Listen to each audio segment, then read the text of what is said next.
Howdy, Riffers. This is David Sanchez, and this is episode 56 of the Riffs Or Die Podcast for Monday, November 29th, 2021. If you're in the U.S., I hope you all had a great Thanksgiving. I don't know what you did, but you know what you did. Come on, you know what you did.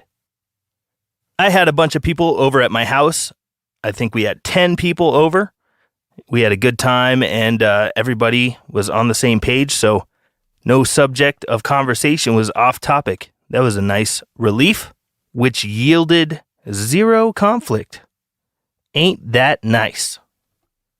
I have a ton of leftovers in my fridge, and I don't think I'm going to be able to get through all of them all by myself. So if you're listening to this, come over and help me eat some food. As always, if you guys want to support the podcast beyond sharing it with your friends and listening to it here, you can always go to riffsordie.com and pick up some merch, or you can go to patreon.com/riffsordie and subscribe as a patron. Your patronage is much appreciated, and it helps me keep these shows going.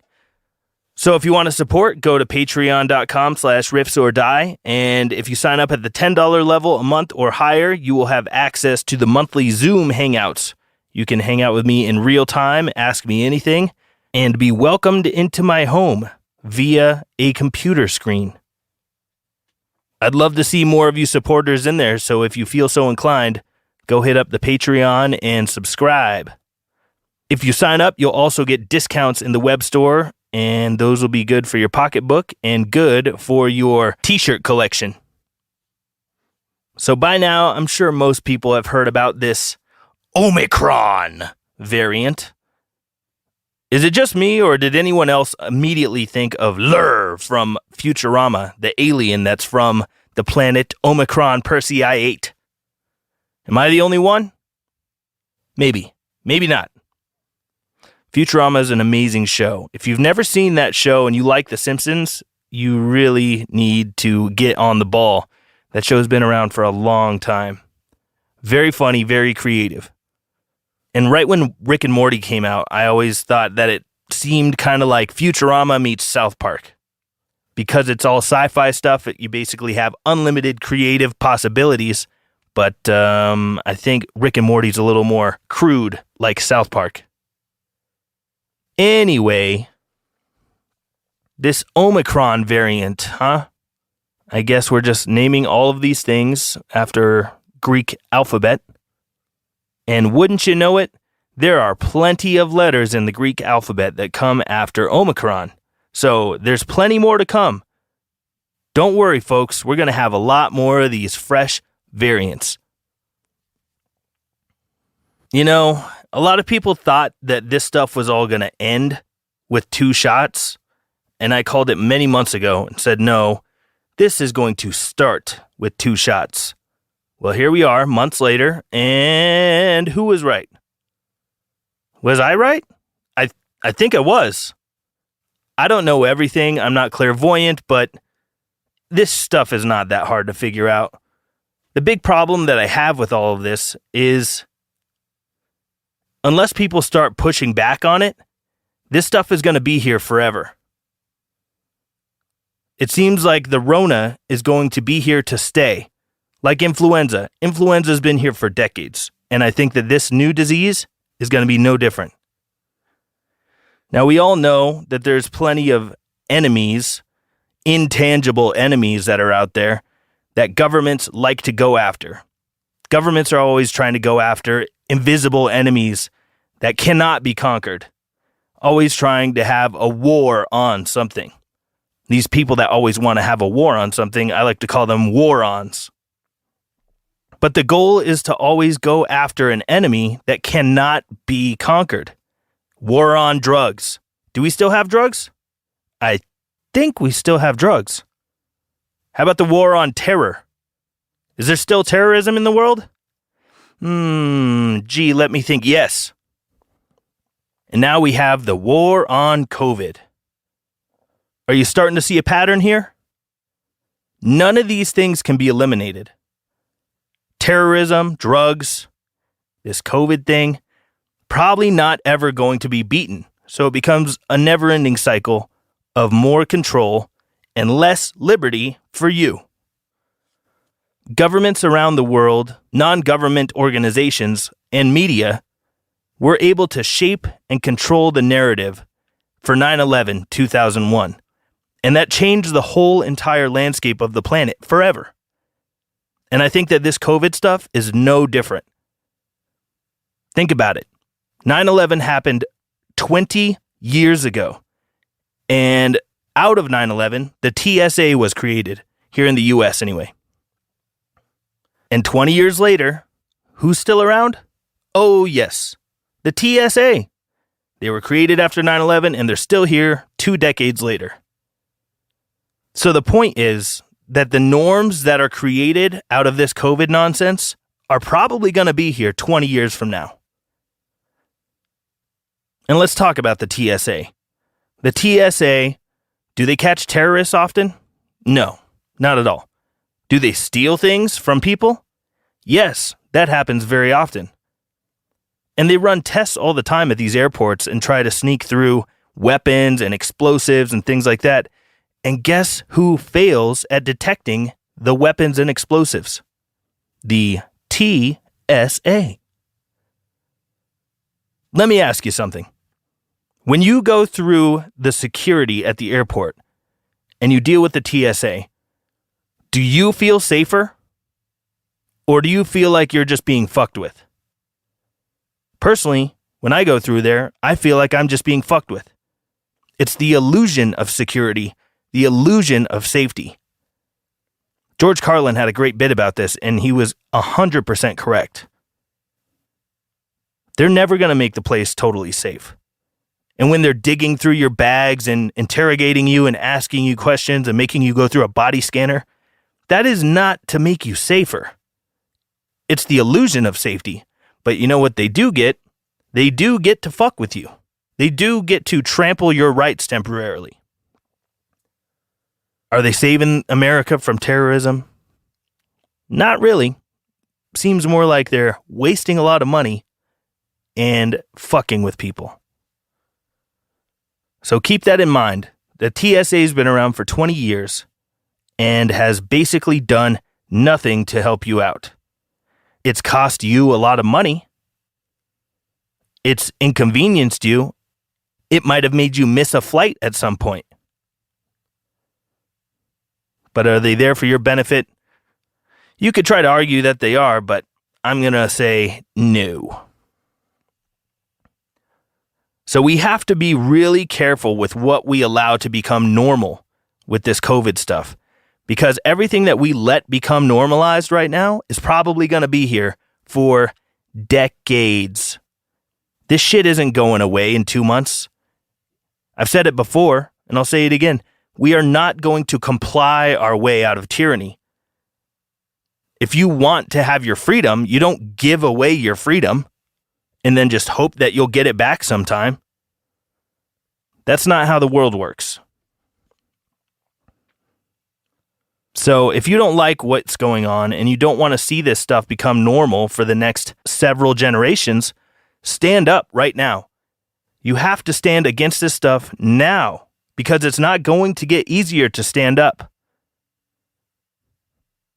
The road to freedom can be very, very bumpy and uncomfortable at times, but the destination is 100% worth it. Would you rather be a little uncomfortable right now and stand up for yourself?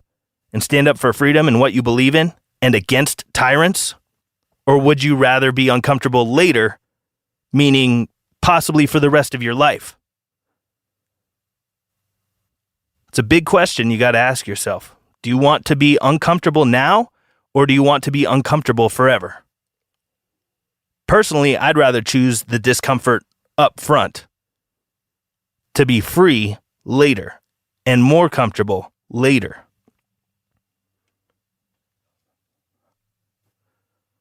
Now, I know some people are probably sick of hearing about it. Believe me, I'm sick of seeing it. I'm sick of living in this. I'm right there with you. But I keep talking about this because I believe that human liberty all around the planet is at stake here. Human liberty forever is on the table. Our world completely changed after 9/11, and it's completely changed again because of this COVID stuff. We're starting to see a glimpse into the future right now. Look at what's going on in Australia. They're kidnapping indigenous people and force vaccinating them and throwing them in camps. Also, if you were in close contact with those people, you are going to a camp. And this ain't summer camp. This is more like a concentration camp or an internment camp. Seems to me to be very similar to the internment camps that were created in the U.S. during World War II for Japanese American citizens. The lunacy in Australia is just mind-blowing. It's really crazy there. And it's not just there. There's crazy shit happening all around the world. Look at a place like Austria. I'm sure many of you know, Austria is the birthplace of Adolf Hitler. And Germany seems to be following right in line with what Austria is going to do. The Austrian government has announced that they're going to start going door to door to force inject people. Also, the country right now is on a national lockdown. They originally touted it as, we're going to lock down unvaccinated people. But then they did the old switcheroo. Psych, we're going to lock down everybody. So even if you complied, you are now being punished. That's the old switcheroo. Yeah, just do what we say and you'll be free. Psych, just kidding. We're going to treat you exactly the same as the people that didn't comply. Heh. You know, here we are in 2021, and it's not even 100 years later after World War II, and it seems like the Nazis are back. Austria and Germany, baby. That's where those Nazis came from. That's where they did all their stuff. So maybe authoritarianism is a recessive gene. You know, all these people that are there today in the Austrian government and Austrian military and Austrian police, these people that are enforcing these fucked up policies, maybe they just wanted to fall in line with what Grandpappy was doing. It skipped a generation. The Austrian and German love of authoritarianism skipped one generation. You had Nazis in the 40s, and then you had a generation after that was like, nah, that shit was kind of fucked up. Let's not do that again. And then now we have these people going right back and following in the footsteps of their granddaddy. Yeah, I want to be like Grandpa.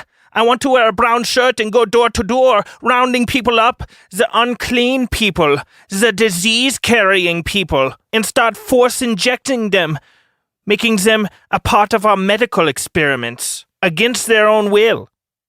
Yeah, this is good. This is what Grandpappy would have wanted. Cool, man. So much for Europe being a bastion of hope to so many people over here. For like, hey man, Europe does it right. Europe does it so right. We should be more like Europe. Are you sure? If you keep complying, maybe you'll get your wish.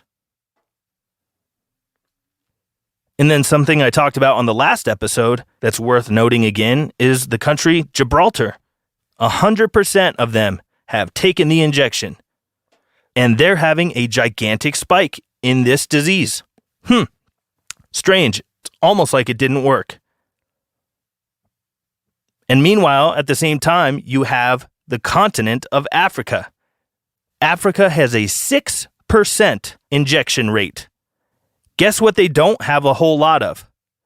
The Rona. All the places that have really high Vaseline rates have a lot of Rona.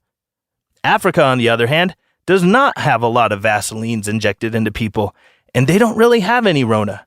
I wonder if there's a correlation. Could there be a connection there? Probably not. It's probably just a coincidence that the places that have the most injections have the most Rona, and the places that have the least amount of injections have the least amount of Rona. Probably just a weird coincidence. When will people start to understand that this is a game that's being played? We're being duped. We're being toyed with. When will people start to understand this? I'm sitting here patiently waiting for people to wake up. This stuff isn't that hard to figure out. I mean, if you're not starting to connect the dots and see that maybe this isn't going to end and maybe complying isn't our way out of this, if you don't see that, I don't know what to tell you. We're living in two separate realities because this stuff is not hard to see to me. And for those people that have woken up a little bit and are kind of starting to wake up and smell the roses, you're welcome on this side of the fence. We welcome you with open arms. The more people that are detecting bullshit and figuring out that this is fucked up, the better. Because like I said, if we just keep letting this stuff slide down the path that they want it to slide, we are going to be living under this shit for decades. This is going to be the new normal. Why do you think that phrase has been kicked around so much by mainstream and corporate media? Because that's what they want. They want this stuff to all be normalized. Let's not let that happen. If you've got kids, you might want to think about what kind of future you're going to be leaving for them. If you don't have kids and you just want to be free, come on over. We want you on our side. And what is my side? What is our side that I'm talking about? I'm talking about the side of freedom and critical thinking. Not just doing everything you're told and being a pawn in somebody else's fucked up, disgusting, twisted, sick game. Now, it appears to me that their goal is, and always has been, to break our spirits. It seems to me like they are trying to crush our souls, lower our vibrations. And the trick is to not let them do it. Do not let them break you. Try to practice gratitude and stoicism. And even though all this Nazi bullshit sucks shit through a straw, there are still so many things to be grateful for and marvel at in a positive way. The natural world is incredible. We're very lucky to live when and where we do. We don't have to worry about things that our ancestors for hundreds of thousands of years had to worry about. We're very spoiled. We eat like kings. We're comfortable. We have supercomputers in our pockets. When it's a beautiful day, enjoy it. Be grateful. Express gratitude for that. You don't get those all the time. There's still plenty to be grateful for and to be stoked on in this world, even though this shit is all fucked up and crazy. Gratitude and practicing stoicism can bring a lot of happiness, even in these strange, very uncertain times. So that's my recommendation. Practice gratitude. Gratitude equals happiness. And remember, happiness is a choice. There's no doubt that we are living in a time where we're witnessing the proliferation of bad ideas. All of this woke nonsense, people not believing that gender is a real thing, math is racist, there's propaganda everywhere you look. These COVID policies are just a straight up bad idea. We're witnessing the proliferation and the blossoming of a lot of bad ideas. And it's up to us to resist those bad ideas and to start injecting good ideas into the psyche of the mass consciousness. We got to do it. There's a lot to be positive about. There's a lot to be negative about. But like the Motorhead song, don't let them grind you down. Stay strong. Keep your head up. Practice gratitude.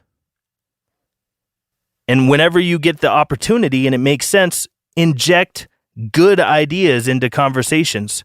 Plant seeds. Plant seeds of freedom in people's brains. It might not click for them that day. It might not click for them that week. It might not click for them that year. But you planted the seed. And when the time is ready for them to accept that message, it might click for them. Plant the seeds. With some people in some situations, that's all you can do is plant the seed. But don't be afraid to do that. Even when it's not terribly popular, in my opinion, freedom never goes out of style. And this reminds me of the great quote from Samuel Adams. He said, "It does not take a majority to prevail, but rather an irate, tireless minority, keen to set brush fires of freedom in the minds of men and women and zimzers and they-thems." But remember that. It does not take a majority to prevail. You don't need the majority to win. What you need is people that are hell-bent on setting brush fires of freedom in people's minds. That's what I'm doing here on this podcast. I know some people get sick of all the freedom talk, but, I really like that freedom stuff. I like that freedom stuff a whole lot, and I really don't want to see it go away. So I'm here to remind you, every once in a while, that freedom is paramount, and you lose it if you don't exercise it. If you don't use it, you lose it. That's about all I got to say on that. I would like to offer you something that is way positive and lighthearted and probably make you laugh your ass off. And that is my musical suggestion for this week. Ladies and gentlemen, I'm talking about the one and only Richard Cheese. If you've never heard Richard Cheese, it's really funny stuff. The dude does like lounge jazz versions of a bunch of popular songs. He even does some metal stuff. He has some covers of Iron Maiden, Slayer, Slipknot, and a whole lot of pop artists. He covers these songs in such a funny way. And I gotta tell you, I saw him live one time. My brother took me to the Boulder Theater to go see Richard Cheese, and I've seen thousands and thousands of bands. I'm not gonna lie, Richard Cheese was easily top 10 concert I've ever been to in my life. His show was so fucking funny, and the band was so tight. It just ruled. Everything about it was entertaining. And he actually put out a live record of the show that I was at. It's Richard Cheese live at the Boulder Theater. But in the description for this episode, I'll put a link to his Spotify artist page, and just browse through there, listen to whatever you want. I think all of his albums are great. They all have good production and good performances, and it's funny stuff. A lounge jazz reimagining of a lot of the songs that you're familiar with. Check it out, Richard Cheese. That's my suggestion for the week for some tunage. Thanks a lot for tuning in to this episode of the podcast, everyone. Don't forget to go to riffsordie.com and patreon.com/riffsordie if you would like to subscribe, get some discounts in the web store, and also hang out with me live in person, kinda. Live in person on a computer. But that's it. Go light those brush fires of freedom in the minds of men, women, zimzers, children, priests, animals, astronauts, and your friends and family. Plant those seeds, baby! Until next time, everyone, take care, be safe, try to leave the world a little nicer than the way you found it, and for the love of God, don't be afraid! Don't be afraid. Practice gratitude, and never forget happiness as a choice. Adios, everybody!